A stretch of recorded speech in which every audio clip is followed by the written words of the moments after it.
আল্লাহ যদি কাল কিয়ামতের দিন কারো সামনে জান্নাতকে দাঁড় করায়, আর যদি আল্লাহ বলেন যে এক ঢোক পানির বিনিময়ে জান্নাত নেওয়ার সুযোগ ছিল তোমার জন্য, আর গ্রান্টিকৃত ছিল, গ্রান্টিকৃত বোঝেন, আল্লাহ গ্রান্টি দাও এক ঢোকের বিনিময়ে কি, কিন্তু তুমি তো এক ঢোকের বিনিময়ে জান্নাত নিলা না। বলেন ওই সময় জান্নাতটা দেখার পরে তার আফসোসটা কিরকম হবে? মনে হয় বুঝাইতে পারি। জান্নাতটা তো একটা ছোট বিল্ডিং না, আল্লাহ কিন্তু পুরোটা ঢুকাবে না, শুধু চোখ দিয়ে দেখায় দেবে, দেখো। তারপরে প্রশ্ন উঠাবে, এক ঢোক পানি দিয়া তুমি জান্নাতটা নিতে পারতে, কিন্তু তুমি তো নিলা না। কি বলেন, এক ঢোক পানি বেশি না জান্নাত বেশি? জান্নাত বড় না এক ঢোক পানি বড়? কিন্তু রমজানে তো এক ঢোক পানি দিয়া নেওয়ার সুযোগ ছিল। কয় ঢোক? এক ঢোক পানি দিয়ে নেওয়ার সুযোগ ছিল। এক ঢোক চিনেন কতটুক? হাত দিয়ে দেখান না, এতটুক, ঠিক না? রমজানে তো ঘোষণা ছিল, হাদিসে বর্ণিত আছে, মান ফাত্তারা সাইমান শুরবাতা মা, যে কোন রোজাদারকে 30 দিনের ভিতরে একদিন এক ঢোক পানি দিয়া রোজা খোলাইল, সে যেন নিজেকে জাহান্নাম থেকে মুক্ত করলো। আচ্ছা, জাহান্নাম থেকে মুক্ত হইলে কোথায় যাবে? হ্যাঁ, জান্নাতে যাবে। এই জন্যই আমি বলতেছিলাম সময়টাও কেটে যাবে, একদিন এই জীবনটাও কেটে যাবে। কিন্তু ক্ষুদ্র ক্ষুদ্র জিনিস দেখায় আল্লাহ আমাদেরকে, ক্ষুদ্র জিনিস দেখাবে, ক্ষুদ্র জিনিস, ক্ষুদ্র ক্ষুদ্র জিনিস দেখায় এরকম আফসোসে ফালাবে যে কসম, ওই দিন যদি মৌত থাকতো তাইলে মানুষ শতবার মরে গেল। ক্ষুদ্র জিনিসের বিনিময় একটা দেখাইলাম, অথচ এই মজমায় একজনও পাওয়া যাবে না যে আজানের 2 মিনিট আগে যায়া রোডে দাঁড়ায় ছিল। বাড়িওয়ালারা যদি বলতো তুমি রোডে যাও কেন, বলে তোমরা বুঝবে না, পানির একটা বোতল নিল আর রোডে চলে গেল। আজান হওয়ার সাথে সাথে এই রোডেও শত শত পথিক চলাফেরা করতো, ঠিক না? বাড়ির দিকে দৌড়াইতো ইফতার করার জন্য। আপনি যদি থামায়া পায়ে ধরে এক ঢোক পানি দিয়ে ইফতার করায় দিতেন, তো বাড়িতে মাদকদের থেকে মিষ্টির দোকান কিনা নিয়ে আসতে পারতেন। যদি জিজ্ঞাসা করতো এত মিষ্টি কেন, বলে জাহান্নাম থেকে নিজেকে মুক্তি করে আসছি, মুক্তি করায় আসছি, মিষ্টি আনবো না তো কি আনবো? মানুষ তো মিষ্টি খুশিতেই খাওয়ায়, ঠিক না? আমি তো নিজেকে জাহান্নাম থেকে মুক্তি করাই না, ওই খুশিতে মিষ্টি খাওয়াই না। কিন্তু এখানে একজনও পাওয়া যাবে না যে রোজার সময় আজানের মুহূর্তে পানি নিয়া পথিকের খোঁজে দাঁড়ানো ছিল। ছিলেন কেউ? কেউ ছিল, কেউ ছিল। বিদায় কালকে বড় আফসোস হবে। ক্ষুদ্র ক্ষুদ্র বিষয়গুলা যখন আল্লাহ তুলা ধরবে, আর পুরস্কার গুলা যখন আমাদেরকে চোখে আঙ্গুল দিয়ে দেখায় দিবে, তো ওই দিন আমি চিৎকার দিব, ইয়া লাইতানি কদ্দামতু লিহায়াতি। ওই দিন আমি চিৎকার দিব, কোরআনের চিৎকার আছে, এটাই কোরআনের চিৎকার, ইয়া লাইতানি কদ্দামতু লিহায়াতি। আমি যদি আমার আখিরাতের জন্য এই সুযোগগুলাকে কাজে লাগাইতাম, তাহলে আজকে যা দেখানো হলো সবগুলোর মালিক আমি হয়ে যেতাম। কিন্তু ওই দিন আফসোস তো কাজে দিবে না। আপনি আফসোস করবেন, আমি করব, কিন্তু ওই দিন আফসোস কোনো কাজে দিবে না। ওই দিন চোখের পানিও কাজে দিবে না, ওই দিন কান্নাকাটিও কোনো কাজে আসবে না। এই জন্য মেরে দোস্ত ভালো মতে বুঝি, যেই সুযোগগুলো আজকে কাজে লাগাইলে, ছোট ছোট সুযোগ, বড় না, ছোট ছোট সুযোগগুলো যদি আজকে কাজে লাগাই, তাহলে কালকে লজ্জিত হওয়ার থেকে বেঁচে যাব। বরং আমার ফুর্তির কোনো সীমা থাকবে না, কেননা দুনিয়া চিরস্থায়ী না, এটাই সত্য। দুনিয়া চিরস্থায়ী, আখিরাত চিরস্থায়ী, খায়রুন ওয়া আবকা। আখিরাত চিরস্থায়ী। দুনিয়া যতই আকর্ষণের জিনিস হোক না কেন, দুনিয়া উত্তম না, দুনিয়া উত্তম না, দুনিয়া খায়ের না, উত্তম তো আখিরাত, দুনিয়া উত্তম না। যেটার 1 মিনিটের ভরসা নাই, ওটার জন্য কতটুকু মাথার দাম পায়ে ফেলি, কতটুকু পরিশ্রম করি। আগেরটা বলবো, মাধবদীর মানুষ রাগ হয়ে যেতে পারেন, বলবো কত 9-6 করি, ঠিক না? ঠিক, রাগ হয়ে গেলেন মনে না? রাগ হয়ে গেছে। কত 9-6 করি, কত মাথার গাম পায়ে ফেলি, কত পরিশ্রম করি, কত দেশ থেকে দেশান্তর হয়, দেশ থেকে শুধু কয়দিনের জন্য, 60-70-এর জন্য, 60-70-এর জন্য। কিন্তু আখেরাতে থাকতে হবে কতদিন? চিরদিন, ঠিক না? শুরু আছে, শেষ। আচ্ছা, আরেকটা প্রশ্ন করি, এইখানের প্রয়োজন কতটুকু? এইখানের প্রয়োজন কতটুকু? এইখানে না, সবাই মানতে রাজি না। সব বাড়িওয়ালা তো, সব পয়সাওয়ালা তো, ব্যবসায়ী তো মানতে রাজি না। এইখানের প্রয়োজন কতটুকু? আচ্ছা, আরেকটা শব্দ দিয়ে বুঝাই, এক মুহূর্তে, এক সময় এখানের প্রয়োজন কতটুকু? পেটে ধরে যতটুকু, ঠিক না? এক বেলা প্রয়োজন কতটুকু পেটে? এর চেয়ে বেশি না? এইখানের প্রয়োজনও তো সীমিত। আপনি হন না 1000 কোটি টাকার মালিক, ডেলি 20 বার বাড়িতে কাপড় চেঞ্জ করেন, তো বাড়িওয়ালারও বলবে মনে হয় পাবনা নিলে ভালো হয়। কি না, উনি বোঝে নাই।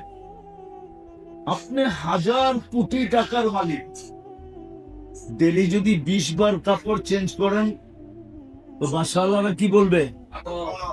পাবনা নিলে, পাবনা নিলে, নাহলে 20 বার কেন কাপড় চেঞ্জ করে?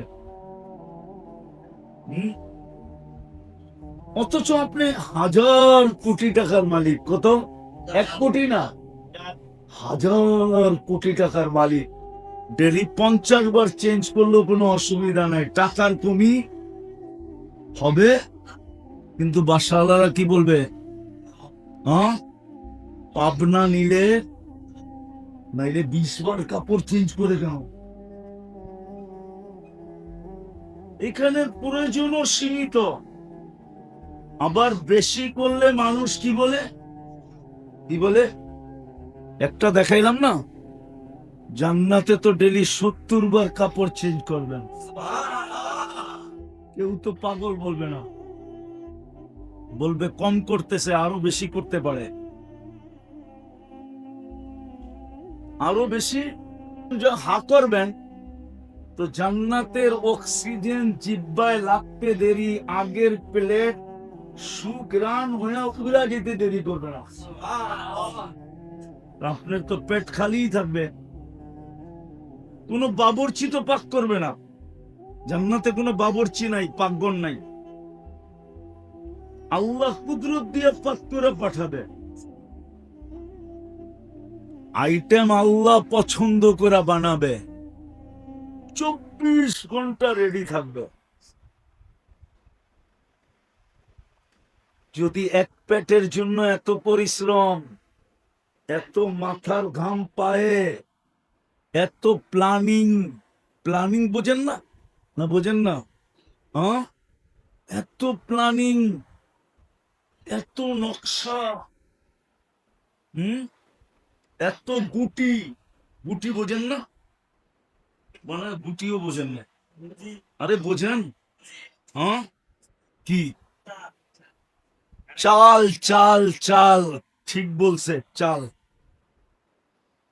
যে আমারটা বেকা, এই 1 বিঘা আগে করলেই সোজা, এটার নাম চাল।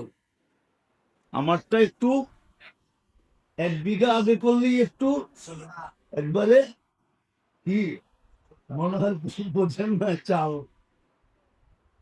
মাত্র 60-70 বছরের জন্য এত মাথার ঘাম, এত পরিশ্রম, এত 9-6, এত চাল, এত চাল খেলতে হয়। বাই পর্যন্ত বাড়ির বিরুদ্ধে খেলতে থাকে, অথচ দুধ পান করছে এক জায়গার থেকে, ঠিক না? কি মনে হয় এই মায়ের দুধে ভেজাল ছিল? হুম, ছিল না? একমত? হুম, নাহলে বাই বাইল্যকে চাল করে কি করে?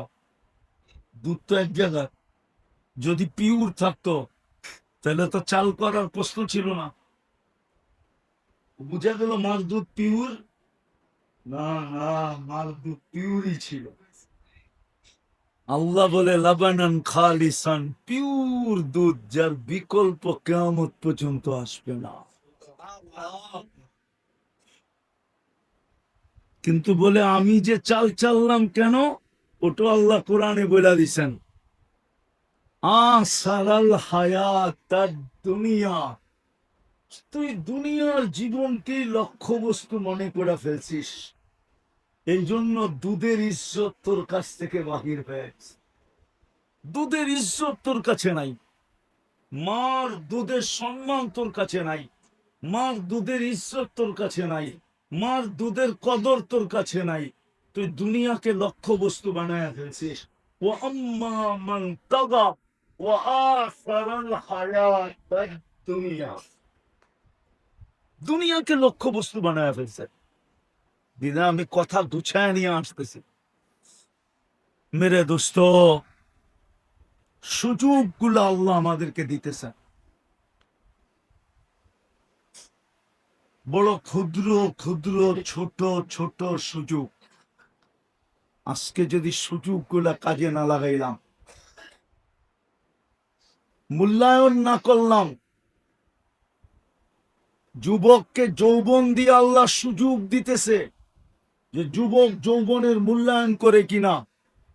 যদি মূল্যায়ন করলো তো আল্লাহ ঘোষণা দিতেছেন, আমি 2-1টা দেখাই যুবকদেরকে বুঝানোর জন্য।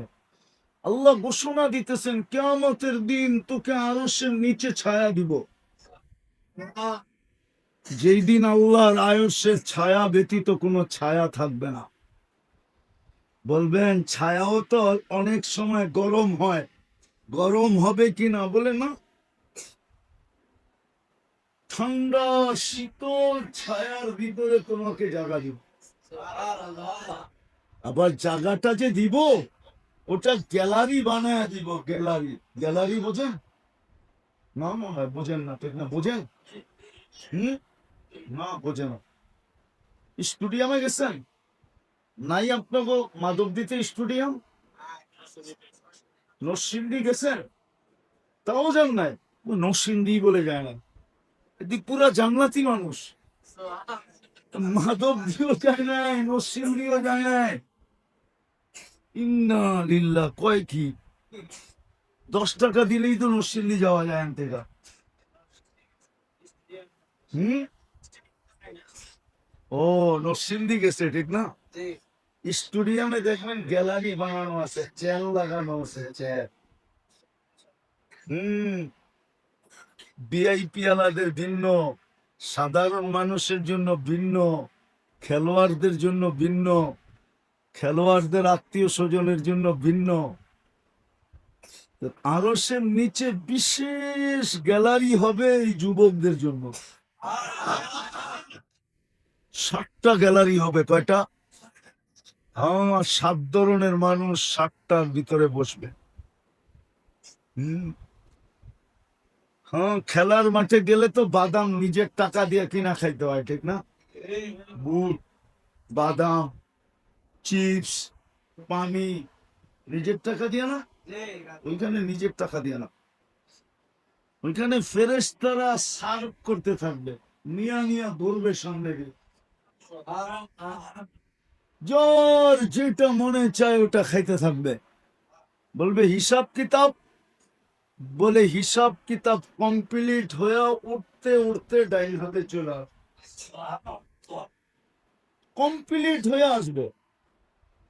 এই জন্য কোরআনে ইঙ্গিত দিছে, ওয়া আম্মা মান উতিয়া কিতাবাহু বিয়ামিনি, যার আমল আমার ডাইন হাতে দেওয়া হলো, কমপ্লিট করা, কমপ্লিট করা দেওয়া হয়। যেরকম হজে উমরায় গেলে, হজে গেলে এজেন্সিওয়ালা কি করে, ভিসা টিকিট কমপ্লিট করা তারপরে আপনার হাতে দেয় না? অত তারিখে ফ্লাইট, আয়া পড়েন সময় মতো, ঠিক না? আমল নামা কমপ্লিট করে হাতে দিন, কোনো যেই ঝামেলা নেই। আর এই উম্মতের জন্য তো আরো নাই, এই উম্মতের জন্য। কোন উম্মত? উম্মতে মুহাম্মদ সাল্লাল্লাহু আলাইহি ওয়াসাল্লাম। এই উম্মতের জন্য তো আরো ঝামেলা নাই। তো বুঝাইতেছিলাম, ফের যুবক যদি, যৌবন সুযোগ, আল্লাহ দেখতেছে কোন যেন সুযোগ গুলা দ্বারা আমাকে লজ্জিত না হইতে হয়, বরং সুযোগ গুলার সৎ ব্যবহারের দ্বারা আমি যে বিনিময় আল্লাহর কাছে পাবো, যে প্রতিদান পাবো, ওটাতে যেন আমি খুশিতে বাগ বাগ হয়ে যাই। শুধু খুশি না, বরং আমার ভিতর থেকে চিৎকার বাহির হয়, হায় যদি আরো করতাম, তাহলে তো আরো বড় পাইতাম। কিন্তু যদি সুযোগগুলাকে ব্যবহার না করলাম, আমি শুধু একটা দেখাবো, একটা একটা তো দেখায় দিছি, ওটা তো চলে গেছে। একটা দুটা দেখাবো যেটা এখনো সামনে আছে। কি মাধবদীর সবাই কি হজে চলে গেছে? কয়জন গেছে? হাতের করে গোনা, হয়তো 200, নাইলে 300। কিন্তু মাধবদীতে ভোটার কত? কত? এটাও জানেন না? ইন্না লিল্লাহ, কয় কি জানেন না মাধবদীতে ভোটার কত? 2 লাখ না 2.5 লাখ? হ্যাঁ, তো হজে গেছে কয়শো? 200-300, ঠিক না? বাকি আমরা কেউ যাই নাই, ঠিক না? হুম, যাই নাই, ঠিক না? এই বছর আর যাওয়ার সুযোগও নাই, ঠিক না? কারণ নিবন্ধন শেষ, হজের ফ্লাইট শুরু, ঠিক না? এরা কি কামাবে? কি টাকা? কি আমারও একটা পার্সেন্টেজ ওটার ভিতরে থাকো। যদি আপনি এটা চান তো আল্লাহ আপনাকে আমাকে সুযোগ দিছে। আল হাজ্জু আশহুরুম মালুমাত, 3 মাস হজের জন্য নির্ধারিত। জিকাদা চলতেছে, সামনে আসবে জিলহজ, তারপরে হবে মুহররম। এই 3 মাস হজের জন্য কি নির্ধারিত। এই জন্যই তো 18 তারিখ থেকে হজ হজ ফ্লাইট শুরু হয়েছে। কেন? কেননা 18 তারিখ আমাদের দেশে যদিও হজের মাস শুরু হয় নাই, সৌদি আরবে শুরু হয়ে গেছে। ওরা আমাদের একদিন আগে না, আমাদের এখানে 19 তারিখে চাঁদ উঠছে, জিকাদার চাঁদ ওদের এখানে 18 তারিখে উঠছে। হজের মাস শুরু। আল্লাহ বলছে হাজিরা 3টা কাজ করবে না, তোমরাও 3টা কাজ করো না এই 3 মাস।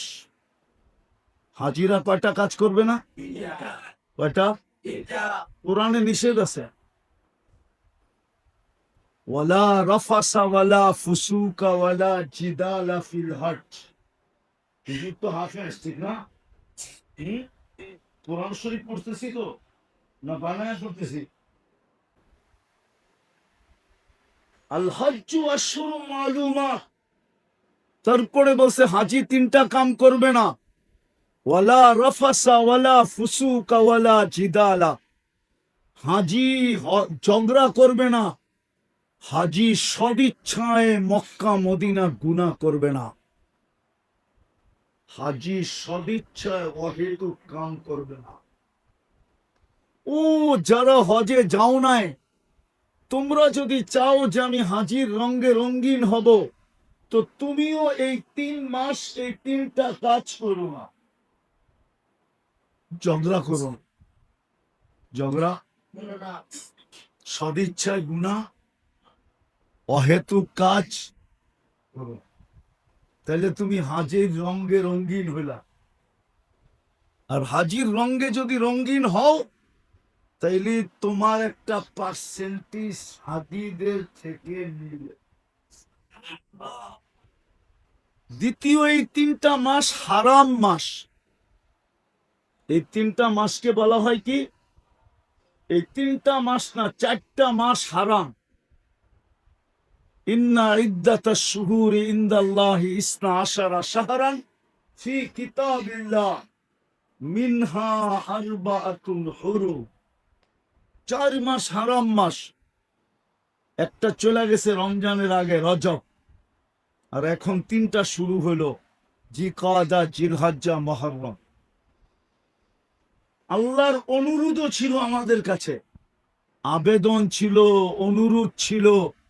যদিও শব্দটা আল্লাহর জন্য শোভনীয় না, আল্লাহ অনুরোধ করছিলেন, আবেদন করছিলেন, ও আমার বন্ধুর উম্মতরা, ফালা তাযলিমু ফীহিন্না আনফুসাকুম, এই 4 মাস তোমরা গুনাহ করো না। 4 মাস তোমরা গুনাহ করো না। এই 4 মাস যেন তোমরা গুনাহ না করো, আমি তোমাদেরকে অনুরোধ করতেছি। বাকি 8 মাস করো করো, কিন্তু এই 4 মাস তোমরা গুনাহ করো না। এটা তোমাদের জন্য বিরাট বড় সুযোগ। আজকে আমরা যদিও না মানি, ওলামাদেরকে জিজ্ঞেস করেন, যেই যুগটাকে অন্ধকার যুগ বলা হয়, ওই যুগের নারী পুরুষ ছোট বড় যুবক বৃদ্ধ প্রত্যেক ব্যক্তি এই 4 মাসকে মানত। এমনকি চিরদিনের শত্রুতা এই 4 মাসের চাঁদ উঠতে দেরি, জাগারটা জায়গায় থেমা যেতে দেরি হতো না। এই 4 মাসে কারো তরবারি হাতের নেয়ামের ভিতর থেকে বাহির হতো না। এই 4 মাস কেউ গলায় তরবারি লটকাইতেন না। 4 মাস অবাধ চলাফেরা ছিল। ডাকাতরা পর্যন্ত ডাকাতি করতো না, চোর পর্যন্ত চুরি করতো না। যেই যুগটা অন্ধকারের ছিল, আমি 2-1টা সুযোগ আপনাদেরকে দেখাইতেছি। একটা দেখাইলাম, হাজিদের রঙে যদি আপনি রঙিন হতে চান, যে আমি তো যেতে পারলাম না, হাজিরা তো চলে গেল, আমি কমসে কম ওদের রঙে রঙিন হইতে চাই, ওদের সোয়াবের ভিতরে আমিও একজন পার্টনার হতে চাই। আল্লাহ বলে তুমি ওদের রঙে রঙিন হও। ওরা 3টা কাম করবে না, তুমিও 3টা কাম করো না। ওরা 3টা কাম করবে না, তুমিও 3টা কাম করো না। চতুর্থটা বলবো, ওরাও ওইখানে যায় ইবাদত বন্দেগীর মাত্রা বাড়ায় দিবে, ঠিক না? কি না যায় টাস খেলবে, ক্যারাম বোর্ড, 16 গুটি, হ্যাঁ কি জানি কয় এটারে, দাবা, এটি খেলবো, কি করবো, ইবাদত বন্দেগী বাড়ায় দিব। আল্লাহ বলে তোমরাও ইবাদত বন্দেগী এখানে 4 মাস 3 মাস বাড়ায়, কি বাড়ায় দাও। আপনি বলবেন বাড়াইলে, আপনি বলবেন আমি বাড়াইলে আর কতটুক বাড়াইতে পারবো, ওরা তো একবার বলবো মক্কায় 1 লাখ পাবে, ঠিক না? মদিনায় কত, 50,000। আল্লাহ বইলা দিছেন ওয়ালায়ালিন আশ, 10টা রাত্র তোমাদেরকে দিলাম, প্রতি রাত্র 1 লাইলাতুল কদরের সমান। জিলহজের 10 রাত্র লাইলাতুল কদরের সমান। প্রতিদিনের ইবাদত 1 বৎসরের ইবাদতের সমান। প্রতিদিনের তসবিহ একবার পড়লো 1 বৎসর টানা তসবিহ পড়ার সওয়াব। সমস্ত কিছু 1 বৎসরে বাড়ায় দিবে, রাত্রগুলাকে লাইলাতুল কদরের সমতুল্য করে দিবে। আল্লাহ বলবে তুমি ভাবতেছো ওরা ওইখানে যায়া 1 লক্ষ পাইতেছে আর তুমি ওদের রঙে রঙিন হইতে চাইতেছ, আমি তোমাকে বঞ্চিত করব, এটা হতে পারে না। 10 রাত্র দিয়া দিলাম 10 লাইলাতুল কদর। কোরআন বলে ওয়ালায়ালিন আশ, ওয়ালায়ালিন, ওয়ালায়ালিন আশ, 10 রাত্র। আল্লাহ 10 রাত্রের কসম খাইতেছেন, ওয়াল ফাজরি ওয়ালায়ালিন আশ। এটা আমাদের জন্য বিরাট বড় সুযোগ। আরেকটা দেখাইতেছি, আপনি আরেকটা দেখাইতেছি মেরে আজিজো, এদিকে এদিকে এদিকে মনোযোগ, আওয়াজ যাইতেছে তো, ঠিক না? আওয়াজের দিকে মনোযোগ দেন। শয়তান কিন্তু কমান্ডো, 3 মাসে কমান্ডো শয়তান দুনিয়াতে কাজ করবে, বিশেষ বাহিনী, যেটা হাজিদের জন্য বাহির করছেন শয়তান, দেখা গেল ওটা আমাদের জন্য কাজ করবে। বিদায় শয়তান মনোযোগ দিতে দিবেন, আমি 60 জায়গায় চলে আসছি। আর একটা জিনিস যদি আমরা করতাম, এটা আমাদের জন্য সুযোগ ছিল।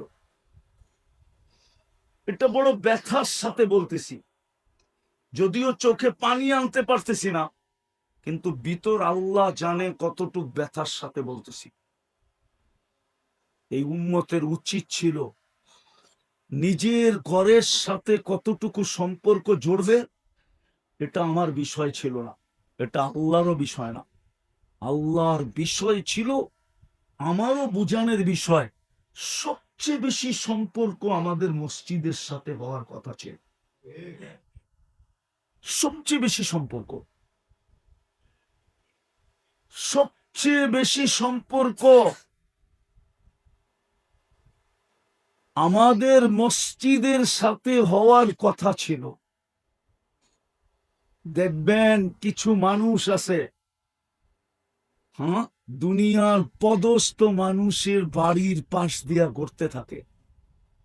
ওরে যদি জিজ্ঞাসা করেন গরু কেন, বলে কখনো যদি চোখে পড়া যায়, আর ডাক দিয়া যদি জিজ্ঞাসা করে তুই ডেলি দেখি এখানে গরুর কারণটা কি, তাইলে জন্য একটু সম্পর্ক লাগানোর কথা এর কাছে বলতে পারবো, ঠিক না?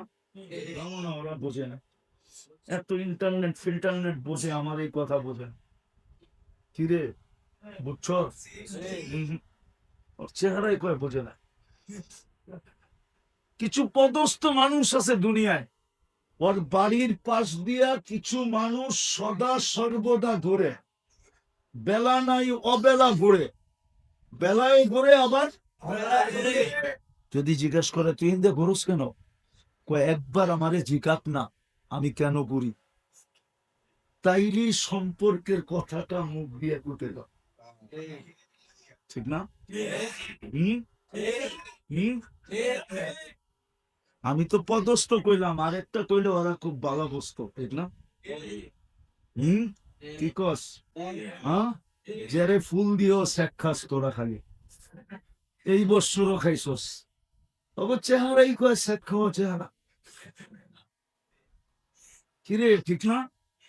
হম আরে অগু কাছে একটা যুক্তি আছে, কয় একবার না পারিলে দেখো সকল। এই যুক্তিতে ওরা ফুল দিয়েই যেতেছে যদিও শেখ খায়। হম ওরা পারে না, মিছিল করে শেখে এসে আমার ভাই অমুকের রক্ষা নাই, কিন্তু সামাজিকতার কারণে কি মিছিল করতে পারতেছে না। ঠিক না? তো আল্লাহর ঘরের সাথে আমাদের সম্পর্ক সবচেয়ে বেশি হতো। সবচেয়ে বড় কে? আল্লাহর চেয়ে বড় কেউ আছে? আল্লাহর চেয়ে বড় কেউ মালিক আছে? আল্লাহর চেয়ে বড় কেউ ভান্ডারওয়ালা আছে? অনেকদিন পরে হাদিসটা মনে উঠলো, শুনায়া দেই। ভালো মতে যুবক, ভালো মতে শুনো, ভালো মতে তোমরা শোনো। আমাদের তো বয়স শেষ, আমরা তো অপেক্ষায় আছি পালকি কখন বাড়ির কাছে লাগে, বাড়ির দরজায় পালকি কখন লাগবে। তোমাদের কাছে সময় আছে, তোমরা ভালো মতে শোনো। আল্লাহ নিচে বলতেছেন, ইয়া ইবনা আদম লাউ জামা আউয়ালাকুম ওয়া আখিরাকুম ওয়া জিন্নাকুম ওয়া ইনসাকুম ওয়া হাইয়াকুম ওয়া মাইয়িতাকুম ওয়া যাকারাকুম ওয়া উনসাকুম ওয়া ইয়াবিসাকুম ওয়া রুতাবাকুম ফি সাঈদিন ওয়াহিদিন ফাসআলু কুল্লা ওয়াহিদাতিন মিনহুম মাসআলা ফাআতু কুল্লা ওয়াহিদাতিন মিনহুম মাসআলা মা নাকাসা মিন খাযাইনি শাই কামা ইয়ানকুসুল বাহরু ইদা উদখিলাল মিখয়ালু ফি। আল্লাহ বলে তোমাদের জিন, তোমাদের ইনসান, তোমাদের আউয়ালিন, তোমাদের আখেরিন, তোমাদের জীবিত, তোমাদের মৃত্যু, তোমাদের বীজা, তোমাদের শুকনা, সমগ্র সৃষ্টি যদি এক ময়দানে দাঁড়ায় আর আমার কাছে তার আশা অনুযায়ী চাইতে থাকে, আমি যদি সবার আশাকে পুরা করি তো আমার ভান্ডারে এতটুকু কমবে না। সমুদ্রে সুর ডুবাইয়া দেওয়ার পরে বাহির করলে মাথায় যতটুকু পানি লেগা থাকে, সমুদ্রে এতটুকু পানির কমই হয়, কম হয়, আমার ভান্ডারে এতটুকু কমবে না। বলো যুবক, কার লগে দুস্তি লাগাইতেছ?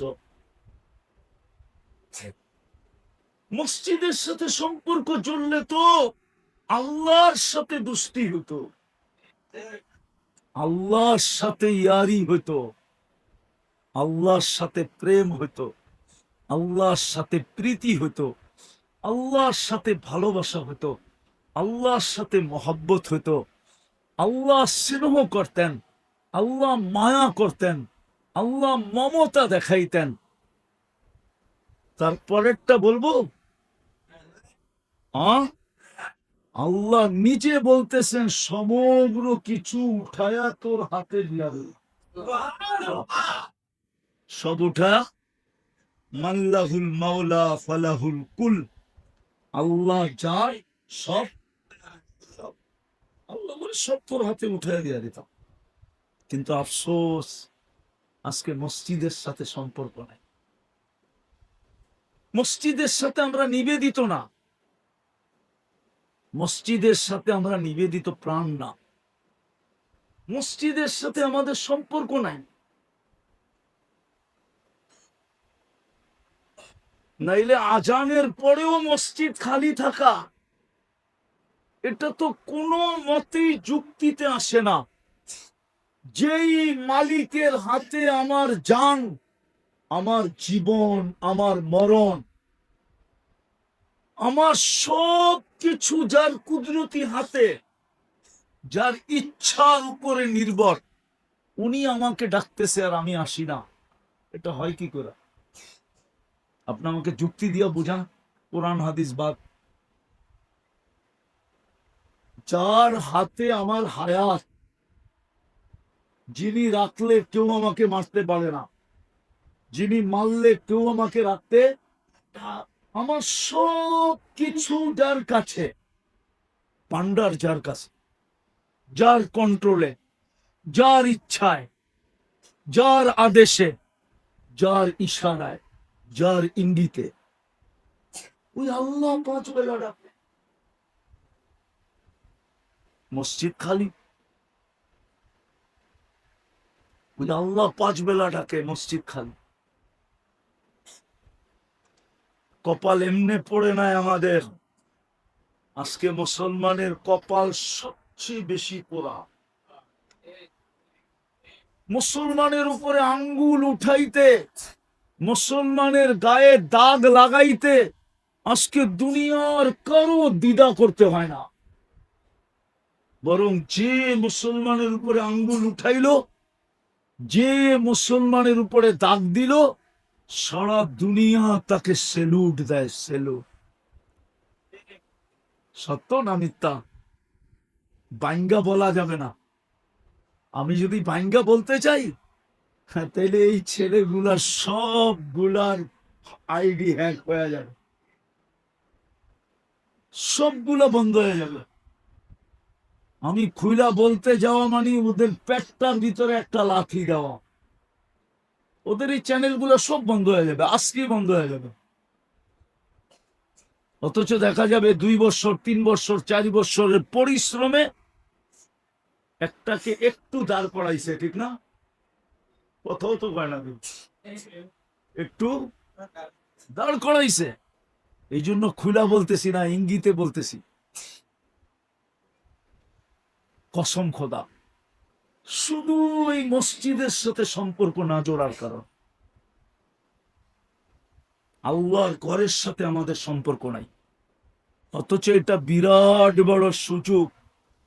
জানি না মাধবদের ওলামা মানবে কি মানবে না, আমার কাছে প্রুফ আছে, এক কিতাবে আমি পাইছি।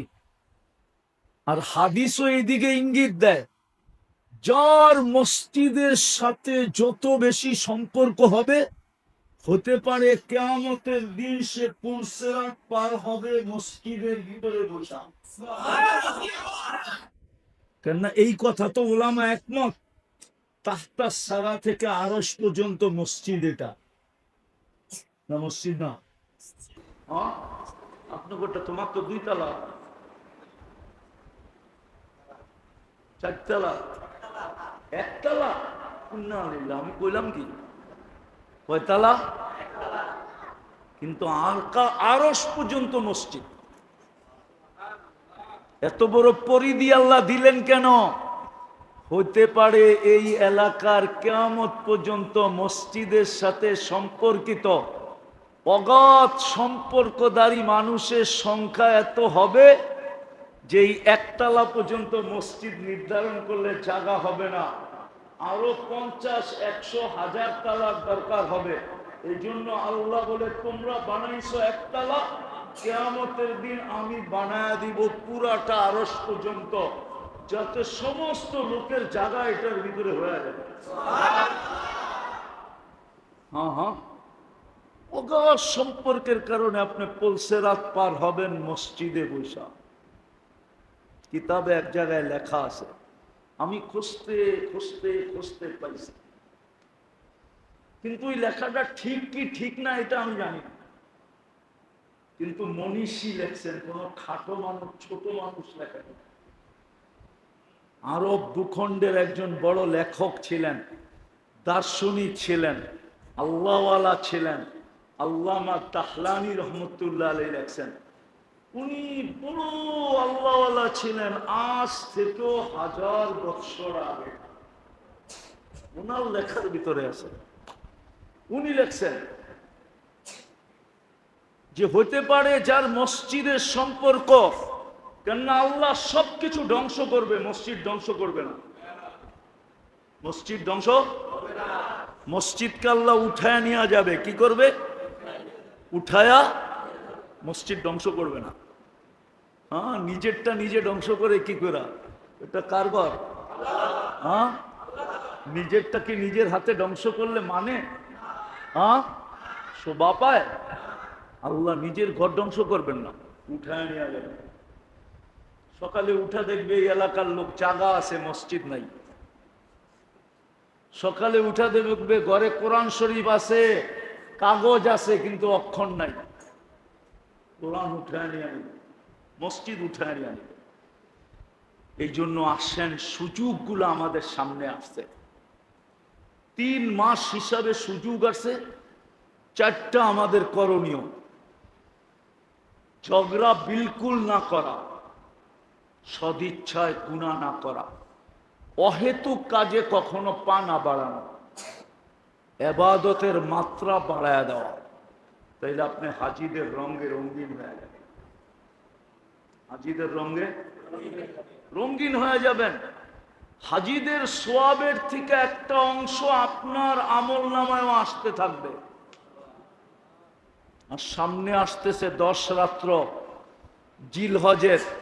এই 10টা রাত্র, 10টা দিন, এক দিনের রোজা 1 বৎসরের সমান। এই 10টা দিন রাত্র যেন আমাদের কাজে লাগে। আর সর্বশেষ মসজিদের সাথে আমরা আমাদের সম্পর্ককে বাড়াই। যত বেশি আমি নিবেদিত হইতে পারি, যত বেশি সময় দিতে পারি, সুযোগ আছে, যদি খরচ করার সুযোগ থাকে, তাহলে যত বেশি মসজিদ মাদ্রাসায় আমি খরচ করব, কাল কিয়ামতের দিন আল্লাহর কাছে দাবি রাখার তত বড় সুযোগ হবে। কি রাখা? কি রাখা? দিছি, দিবেন না কেন? আমিও তো 10 বার আপনারে দিছি, আমি তো একবার চাইছি। মনে হয় বোঝেন না। ব্যবসাটা করেন, 10 বার বাকি দিছেন আপনি। এখন ওনার কাছে যদি বাকি চাইলেন, আপনাকে বললো না দিব না, তো আপনার সুযোগ, বলার সুযোগ তো আছে। 10 বার তো আপনারা দিলাম, আপনি আমার একবার দিবেন না? কিয়ামতের দিন হাত পাতার সুযোগ হবে আল্লাহর কাছে, অধিকার খাটানোর সুযোগ হবে। আছে, কিতাবে আছে। কিছু মানুষ আল্লাহর কাছে কিয়ামতের দিন অধিকার আদায় করে নিবে, যেমন ওলামারা নিবে। ওলামাদেরকে আল্লাহ বলবে জান্নাতে যাও, ওলামা বলবে যাব না। কেন? মাধবদীর অনেকটি দোজগে যাইতেছে, আমরা জান্নাতে যাই কি করবো? আমগো বাড়িও তো মাধবদী ছিল। মাধবদীর অনেক মানুষ কিন্তু দুযোগে পাঠায় দিতেছেন আপনি। আমাগো বাড়িও তো মাধবদীর, আমাদের বাড়িও তো কি মাধবদী। আমরা জান্নাতে যাব না। আল্লাহ বলবে কেন? তো বললাম না। তো আল্লাহ হাইসা দিয়া বলবে, যে